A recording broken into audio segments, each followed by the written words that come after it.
नमस्कार दोस्तों, बीपीएससी प्रधान शिक्षक के चैनल में आपका बहुत बहुत स्वागत है। दोस्तों, आज गणित का पहला एपिसोड है और जिसमें आप लोगों के लिए एक महत्वपूर्ण टॉपिक आज लेकर के आए हैं, जिसका नाम है घातांक और करनी। ये बहुत ही इम्पॉर्टेंट टॉपिक है आपके अपकमिंग एग्जामिनेशन के लिए, जो आगे एग्जाम में आने वाले हैं।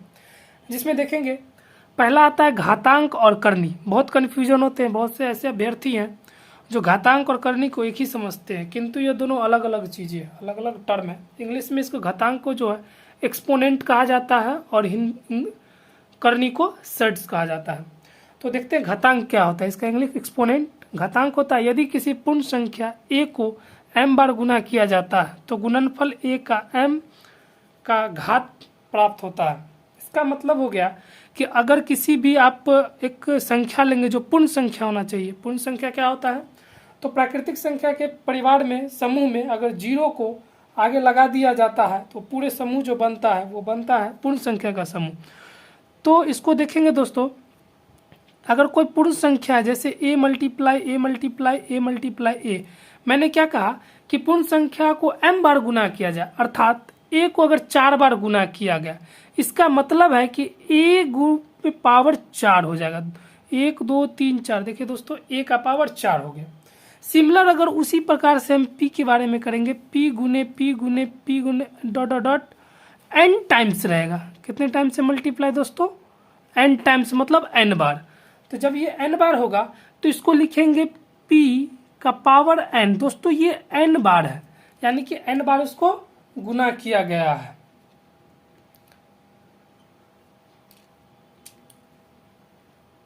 आगे देखते हैं दोस्तों कि इसी प्रकार इसमें बताया गया a का पावर m है, अर्थात इसमें इसको कहा जाता है आधार, और जो पावर में होता है, पावर मतलब ऊपर वाले, जिसको m को कहा जाता है घातांक। क्या कहा जाता है? घातांक।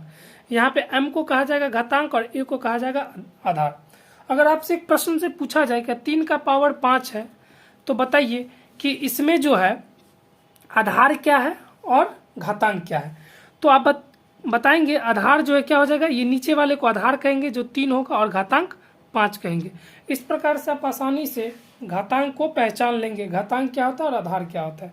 और घातांक आता कैसे, मैंने आपको गुना के माध्यम से बताया कि किसी भी पूर्ण संख्या को बार बार अगर गुना करते हैं तो उसमें गुना करने के दरमियान जितनी बार गुना होता है उसको पावर में लिख देते हैं। इसे क्या कहते हैं? घातांक कहते हैं।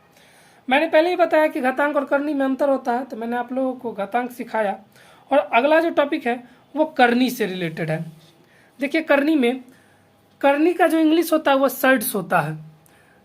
वे गणितीय राशियां जिनका मूल ठीक ठीक नहीं निकाला जा सकता उसे करनी कहते हैं। दोस्तों जैसे कुछ ऐसे पूर्ण संख्या की बात तो हुई थी, अगर उसमें अगर ये रूट लग जाए, क्या लग जाए? रूट, तो इसी को करनी कहते हैं। क्या कहते हैं? इसको करनी कहते हैं, इसको करनी कहते हैं।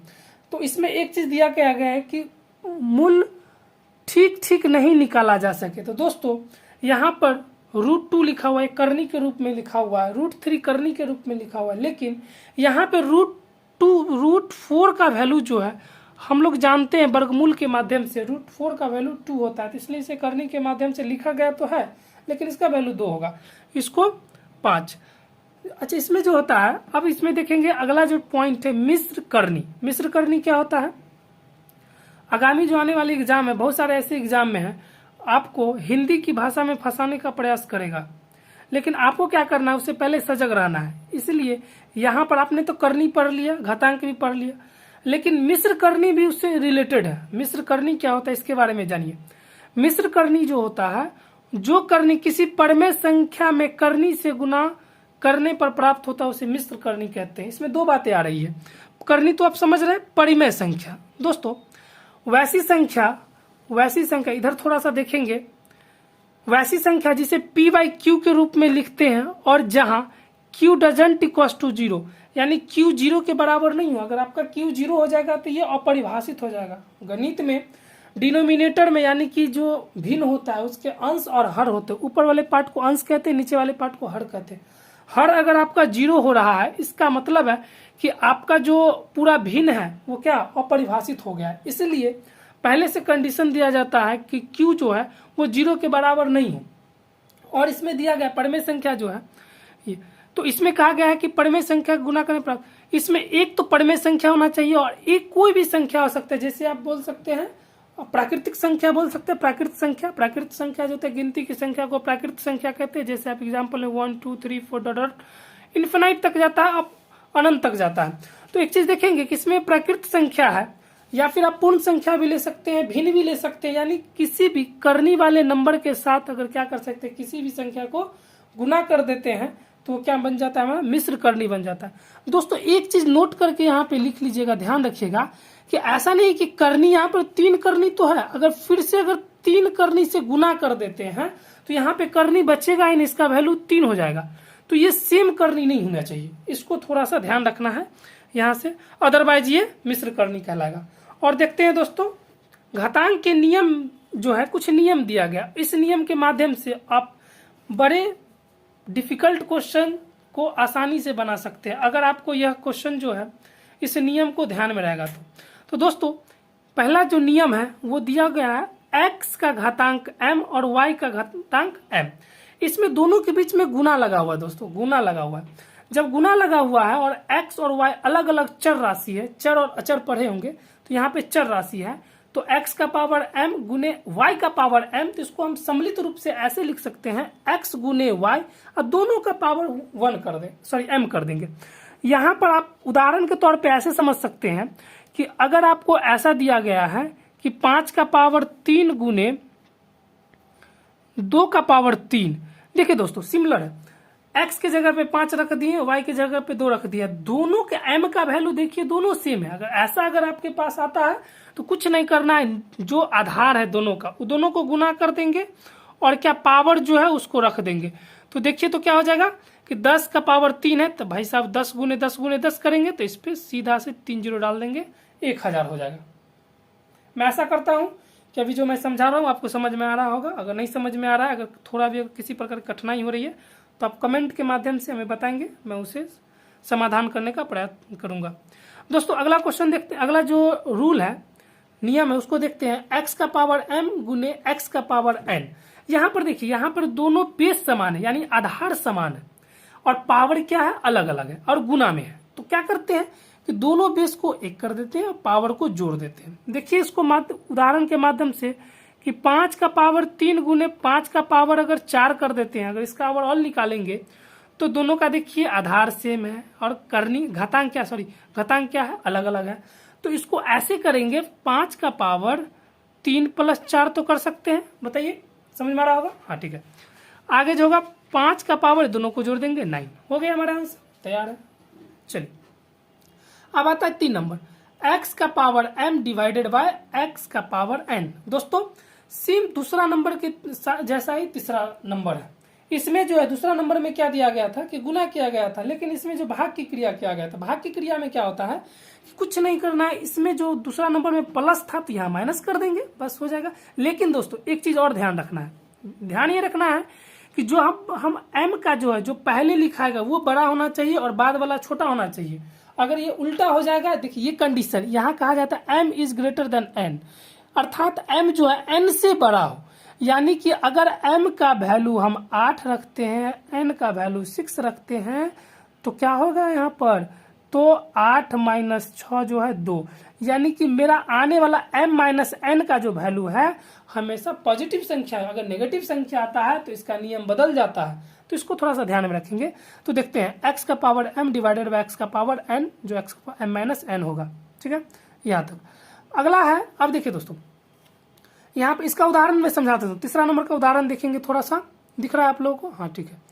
देखिए यहाँ से दिखाया गया है कि अगर मान के चलिए 10 का पावर 8 डिवाइडेड बाय 10 का पावर 6, देखिए दोनों बेस सेम है और ऊपर में पावर जो है जिसको क्या करते हैं घातांक कहते हैं अलग अलग, और दोनों भाग में, तो सीधा से क्या कर देंगे 10 का पावर 8 माइनस 6 बराबर 10 का पावर 2, समझ में आ रहा होगा। इसका आंसर भी आप इजीली लिख सकते हैं 100 होगा, ठीक है दोस्तों। अब आते हैं हम लोग 4 नंबर नियम पे, x का पावर m का पावर n दिया हुआ है, तो इस परिस्थिति में क्या करेंगे कि x के पावर को m और n दोनों को गुना कर देंगे। देखिए यहाँ पर एग्जाम्पल के माध्यम से हम लोग समझने का प्रयास करते हैं। अगर 10 का पावर 2 का पावर 3 दिया हुआ है दोस्तों, तो यहाँ पर 10 को 2 गुने 3 कर देंगे, यानी कि 10 का पावर 6 होगा। दिख रहा है दोस्तों? थोड़ा सा और आगे कर लेते हैं। चलिए अब यहाँ पर देखिए रूल नंबर 5, नियम नंबर 5 में कहता है कि अगर किसी भी संख्या पर अगर पावर 0 हो तो उसका वैल्यू हमेशा 1 होता है। वो कैसे होता है, मैं इसके बारे में अच्छे वेल डिटेल वीडियो बनाएंगे, वैसे अब याद कर सकते हैं इसको। किसी भी चीज़ का पावर, अगर किसी भी नंबर का पावर अगर 0 है तो क्या होता है, 1 होता है। ये जो है आपके भाग से निकलता है, मैं आगे बता दूंगा। मैंने इससे पहले भी बताया था कि यहाँ m और n का पावर जो है अगर निगेटिव आ जाता है तो क्या होता है। तो देखिए क्या होता है, इसको निगेटिव तो आ गया तो वहां पर रेसिप्रोकल हो जाता है, यानी कि उल्टा हो जाता है। दोस्तों यहाँ देखिए, अगर यहाँ पे 10 का पावर मैं -1 लिख दूं, इसका मतलब होता है 1/10। ये 1 ये नहीं है, इसके नीचे 1 लिखेंगे, इसको उलट के लिख देते हैं। एक और उदाहरण से समझिए, जैसे मैं लिखता हूं p का पावर -2, तो क्या करते हैं, इसके नीचे तो कुछ नहीं तो 1 तो लिख सकते हैं, मैं लिख सकता हूं। अब इसको क्या उल्टा कर देंगे, तो 1/p और क्या है 2, तो यहाँ पे 2 लिखेंगे, तो 1/p का पावर 2। दिख रहा है आपको? हाँ ठीक है। चलिए अब रूल नंबर 7 पे चलते हैं, x/y का पावर -m। तो क्या करते हैं, इस प्रकार से अगर भिन्न का क्वेश्चन हो कि x/y का पावर माइनस हो तो कुछ नहीं करना है, बस इसको जो उलट के लिख देना है, तो y/x का पावर m। एग्जाम्पल से समझिए, 2/3 का पावर -4, तो देखेंगे इसको 3 को ऊपर कर देंगे तो 3/2 का पावर 4, यही आपका आंसर हो जाएगा। ठीक है दोस्तों, यहाँ तक आशा करता हूँ कि आपको समझ में आ रहा होगा। और अगर आपको समझ में आ रहा होगा दोस्तों, तो हमारा हौसला बढ़ाने के लिए जो मैं मेहनत कर रहा हूँ, इसमें थोड़ा सा शेयर और सब्सक्राइब कर सकते हैं। इसमें आपको कुछ जाने वाला नहीं है, थोड़ी सी हमारी जो एनर्जी है आप लोगों के इस माध्यम से बूस्टअप होगा। तो दोस्तों आगे देखते हैं करनी का नियम। यहाँ पे मैंने करनी बताया था, करनी क्या होता है, तो यहाँ पे करनी का नियम देखेंगे। ये जो रूट के अंदर है, ये रूट के अंदर n(x(n) देखेंगे दोस्तों कि अगर रूट के अंदर यानी करनी में अगर इसके अंदर n और पावर में n, ये अगर दोनों सेम हो तो क्या करते, ये जो वैल्यू वही आंसर होता है। एग्जाम्पल में देखिए कि अगर मैं ऐसे लिख दूं कि 100 x का पावर 100, तो देखिए दोस्तों अगर इसका आप नियम जान रहे हैं तो इसको आप बस 2 सेकंड और 1 सेकंड में आप आंसर दे सकते हैं। अदरवाइज नहीं जान रहे तो आंसर देना थोड़ा मुश्किल हो जाएगा। देखिए दोस्तों दोनों क्या है 100, तो क्या इसका आंसर क्या हो जाएगा, x हो गया, बहुत आसान। चलिए दूसरे नंबर, n का पावर, n जो है n पावर नहीं है, करनी में n है, उसके बाद x और y है। मैं इसको अलग अलग कर सकता हूं, देखिए n करनी में है, गुना में नहीं दोस्तों, करनी में है, उसके बाद है x गुने और n करनी में और ये y, इसको ऐसे लिख सकते हैं। अगर फ्रैक्शन में हो, भिन्न में हो, तो n x/y है, तो इसको क्या करेंगे, इसके n और n नीचे करनी में n हो जाएगा और जो नंबर है x और y रहेगा। अब यहाँ पे क्वेश्चन आता है कि n करनी m और इसका x, ये सब गुना में नहीं है दोस्तों, ये सब करनी में, ध्यान रखेंगे इस बात को। तो इस प्रकार के करनी में n गुने m और x हो जाएगा। थोड़ा देख लीजिए सही से, ये जो है थोड़ा ये, इसको समझते हैं कैसे बनेगा। 4 करनी 3 करनी, यहाँ पे 12 लिखा हुआ है। इसका मतलब होता है दोस्तों कि आप इसको स्पष्ट रूप से ऐसे लिख सकते हैं, 4 × 3 पूरा करनी में जाएगा, यहाँ पे 12, यानी कि 12 करनी 12, यही आपका आंसर होगा। इसका सॉल्यूशन कैसे होगा, इसका सॉल्यूशन मैं बताऊंगा आगे कैसे होता है, वो आगे बताऊंगा।